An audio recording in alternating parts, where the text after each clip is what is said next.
আপনার জন্য প্রশ্ন হচ্ছে, হযরত আসিয়া আলাইহিস সালাম উনি কোন জাতির ছিলেন? অপশন 1 কুরাইশ, অপশন 2 বনি ইসরাইল, অপশন 3 কিবতি, অপশন 4 আনসার।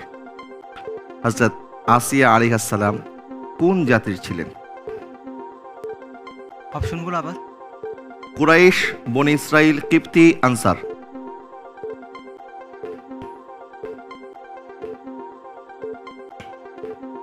অপশনগুলো আবার। আমি দুইবার বলে দিয়েছি, কুরাইশ, বনি ইসরাইল, কিবতি, আনসার। কোন বংশের, কোন জাতির ছিলেন? অপশন 3 কিপ্তি বংশ। কিবতি? একদম শেষ দিকে এসে আপনি বলেছেন কিবতি। লক করতে চাচ্ছেন? ইনশাআল্লাহ। লক করে দেওয়া হোক কিবতি। আপনি কি কনফার্ম হয়ে বলেছেন নাকি অন্ধকারে ঢিল ছুঁড়েছেন? জি জি। কোনটা? এটা মনে হচ্ছে। এটাই মনে হচ্ছে। আপনি বলেছেন হযরত আসিয়া আলাইহিস সালাম উনি কিবতি জাতির ছিলেন। আপনার এই উত্তরটি সঠিক হয়েছে। আলহামদুলিল্লাহ।